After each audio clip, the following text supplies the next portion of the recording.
Assalamualaikum warahmatullahi wabarakatuh. Kami dari kelompok 4 dengan NIM terakhir 3 dan 9 dari kelas D akan menyampaikan materi yaitu transistor dan aplikasinya.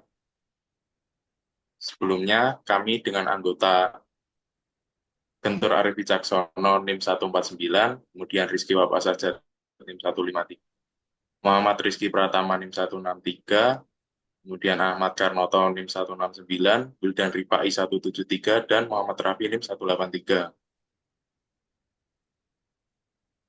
Pada bagian pertama akan membahas definisi dan fungsi umum transistor.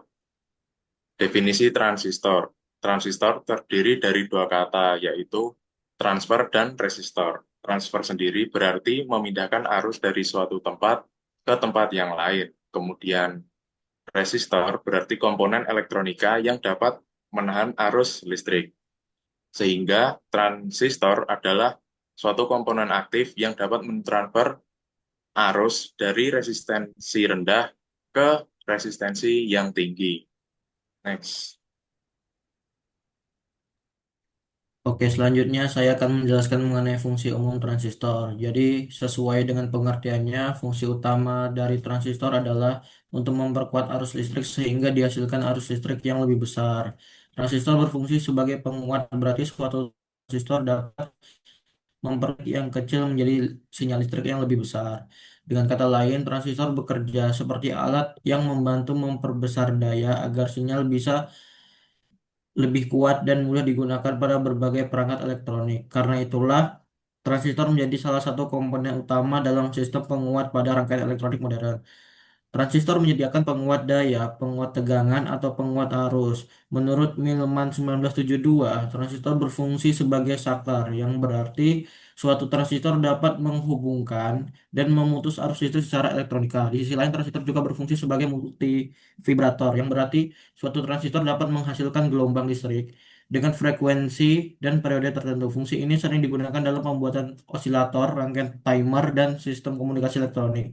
Jadi, secara umum, transistor tidak hanya berperan untuk memperkuat sinyal, tetapi juga berperan penting dalam mengatur aliran arus serta menghasilkan sinyal berulang sesuai kebutuhan rangkaian. Itulah mengapa penting transistor disebut sebagai salah satu penemuan paling berpengaruh di dunia elektronika. Karena hampir semua alat modern saat ini, mulai dari radio, televisi, hingga smartphone, tidak akan berfungsi tanpa adanya transistor. Next. Oke, di sini saya akan menjelaskan mengenai prinsip kerja BJT sebagai penguat dan saklar. BJT adalah singkatan dari Bipolar Junction Transistor, yaitu komponen aktif elektronik yang memiliki tiga kaki, yaitu kolektor, basis, dan emitor. Emitor sendiri berfungsi sebagai terminal yang mengalirkan muatan mayoritas keluar atau masuk ke transistor. Kolektor berfungsi sebagai terminal pengumpul muatan yang keluar dari basis, dan basis berfungsi sebagai terminal kontrol yang mengatur aliran arus utama dari emitor ke kolektor melalui arus kecil basis. Nah, BJT sendiri terbagi menjadi dua jenis. Yang pertama yaitu BJT NPN, yaitu negatif, positif, negatif. Pada BJT NPN memiliki tiga kaki, yaitu emitor, basis, dan kolektor. Pada BJT-NPN, emitor diberi tegangan negatif relatif terhadap basis. Nah, untuk mengaktifkan transistor, tegangan basis ke emitor harus lebih dari 0,7 volt, sehingga rangkaian basis emitor berada pada kondisi bias maju. Nah, sebagai penguat, arus basis yang kecil mengendalikan arus kolektor yang besar. Nah, sebagai saklar, BJT NPN, jika tegangan pada basis ke emitor lebih dari 0,7 volt, maka transistor dalam keadaan on dan arus mengalir dari kolektor ke emitor. Dan sebaliknya, jika tidak ada tegangan pada basis, maka transistor dalam keadaan off. Dan untuk BJT yang kedua yaitu BJT PNP, yaitu positif, negatif, positif. Pada BJT ini juga terdapat tiga kaki. Yang membedakan yaitu tegangan negatif yang berada pada emitor lebih rendah dibandingkan yang ada pada basis, dengan beda sekitar 0,7 volt agar terjadi bias maju pada sambungan basis emitor. Sebagai penguat sendiri, arus basis kecil mengontrol arus yang lebih besar dari emitor ke kolektor. Sebagai saklar, ketika tegangan basis kurang dari emitor sekitar 0,7 volt, maka transistor dalam keadaan hidup atau on.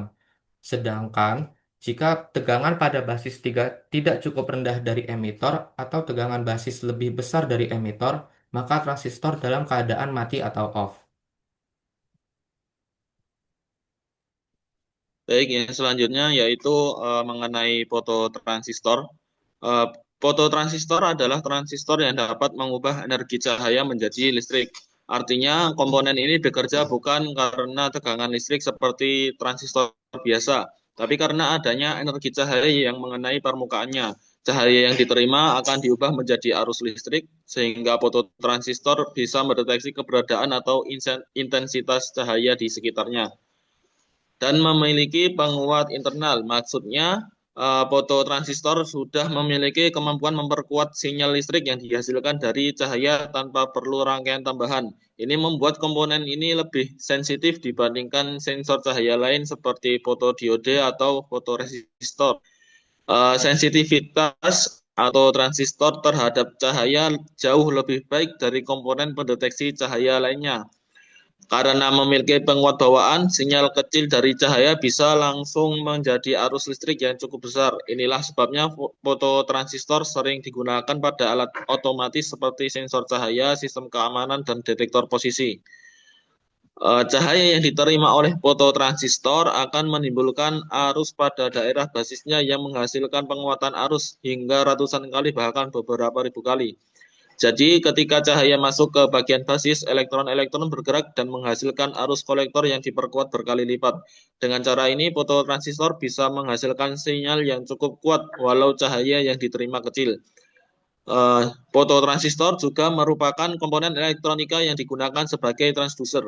Transducer sendiri adalah alat yang mengubah satu bentuk energi menjadi bentuk energi lainnya. Hal ini fototransistor mengubah energi cahaya menjadi energi listrik. Di sisi kanan slide ada dua gambar fototransistor yaitu homojunction dan heterojunction. Pada struktur homojunction, bahan semikonduktor yang digunakan sama jenisnya. Sementara heterojunction menggunakan bahan yang berbeda. Misalnya ada menggunakan EI GaAs dan GaAs agar respon terhadap cahaya lebih cepat dan efisien. Panah cahaya yang turun ke arah transistor menunjukkan cahaya yang masuk dan diserap, menghasilkan arus listrik di dalam komponen. Jadi secara keseluruhan, fototransistor adalah transistor sensitif terhadap cahaya dengan kemampuan memperkuat sinyal secara otomatis. Komponen ini penting dalam berbagai aplikasi elektronik modern yang membutuhkan deteksi cahaya yang cepat dan juga akurat.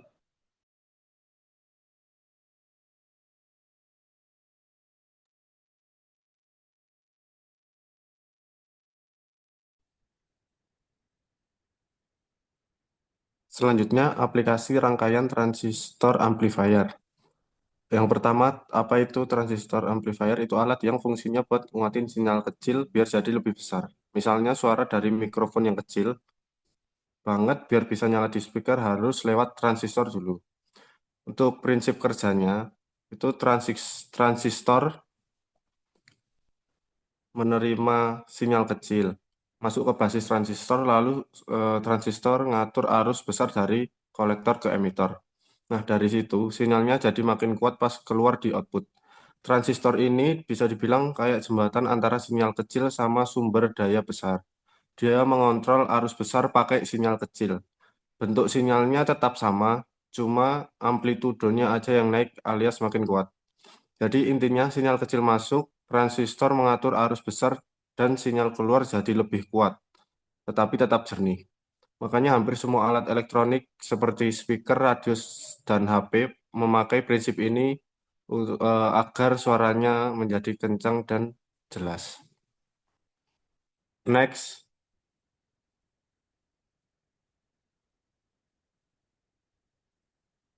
Aplikasi rangkaian transistor amplifier. Ini adalah contohnya. Yang pertama ada penguat audio, radio, speaker, dan mikrofon. Yang kedua ada penguat sinyal RF, radio frekuensi. Yang ketiga itu contohnya ada penguat instrumen dan sensor.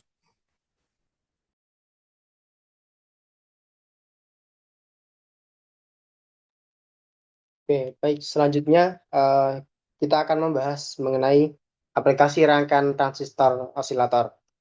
Sebelumnya, transistor osilator sendiri merupakan rangkaian yang mampu menghasilkan sinyal listrik berosilasi atau berulang secara terus-menerus tanpa memerlukan sinyal input dari luar.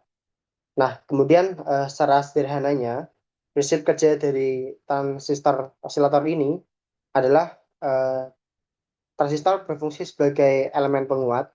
Kemudian sementara komponen LC atau induktor kapasitor atau RC, resistor kapasitor, berperan dalam membentuk rangkaian umpan balik positif atau feedback. Nah, umpan balik positif inilah yang menjaga agar osilasi tetap berlangsung dengan stabil. Nah, kemudian pada saat ini terdapat dua gambar, jadi gambar sebelah kiri dan juga gambar sebelah kanan. Nah, gambar sebelah kiri itu merupakan contoh dari rangkaian osilator kristal, di mana kristal kuarsa digunakan untuk menghasilkan frekuensi yang sangat stabil. Nah, umumnya digunakan dalam jam digital atau microcontroller. Nah, sedangkan pada gambar yang sebelah kanan merupakan rangkaian Colipse oscillator, yang dimana merupakan kombinasi kapasitor dan induktor sebagai pembentuk frekuensi. Nah, rangkaian ini umum digunakan pada pemancar radio dan sistem komunikasi dengan frekuensi yang tinggi. Nah, jadi secara keseluruhan, transistor osilator memiliki peranan penting dalam berbagai perangkat elektronik modern yang membutuhkan sumber frekuensi yang tetap dan stabil. Next. Nah, adapun berikut merupakan contoh dari beberapa alat yang menggunakan dari transistor osilator. Yang pertama ada jam digital dan microcontroller. Kemudian ada generator sinyal pada alat ukur elektronik dan juga osilator frekuensi lokal pada penerima radio dan televisi. Oke, baik. Mungkin itu saja dari pemaparan presentasi terkait dengan transistor dari kelompok kami, kelompok 3 dan 9 dari kelas D. Dari kami, mohon maaf apabila masih banyak kurangan. Dari kami cukup. Sekian, terima kasih. Kami tutup. Wassalamualaikum warahmatullahi wabarakatuh. Waalaikumsalam. Waalaikumsalam warahmatullahi wabarakatuh.